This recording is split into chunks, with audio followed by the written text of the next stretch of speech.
I've seen a lot of Christians use Surah 931 to say that the Quran says that Jesus, peace be upon him, is God. Time for a free Arabic lesson. It says, اتخذوا أحبارهم ورهبانهم أربابا من دون الله والمسيح ابن مريم.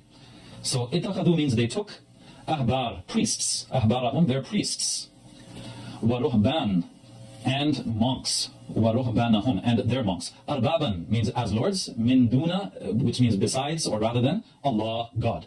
Wa, and Al-Masih ibn Maryam, the Messiah, the son of Mary, and it continues on. So they took their priests and monks as lords besides God and the Messiah. Now here's the thing, look at the word priests. It has this vowel mark on top of it, which is called a fatha, which is basically a mark on top of the object of the verb took.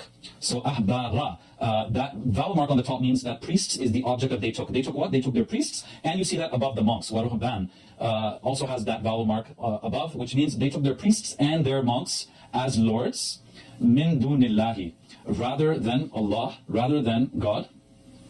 And when it comes to the word God, you can see that the vowel marking is below the word. That's called a kasra. There's a reason for that. So it's not the same as the two previous words, priests and monks, but it is in the genitive case, and that mark is called a kasra. Then when it comes to al-Masiha and the Messiah, you can see that that vowel mark is at the top again, indicating that the Messiah is the object of the verb took. So they took their priests, and they took their monks, and they took the Messiah as lords besides God.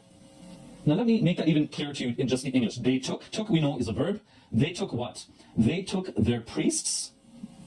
So we have this vowel mark, which indicates that it is the direct object of the verb took. They took their priests and monks. So monks also has this same vowel mark, which is called a fatha, again indicating that monks is also a direct object of the verb took. They took their priests and monks as lords besides Allah. Now Allah doesn't have that fatha mark on top. It has a kasra mark below, which indicates that it is in the genitive case due to the preposition besides. And the Messiah again has that fatha vowel mark on top of it, which indicates that it too is the direct object of the verb took. So they took what? They took their priests and they took their monks. And they took the Messiah, and they took Jesus as lords besides Allah. They weren't supposed to do that. They weren't supposed to worship the priests or the monks or the rabbis.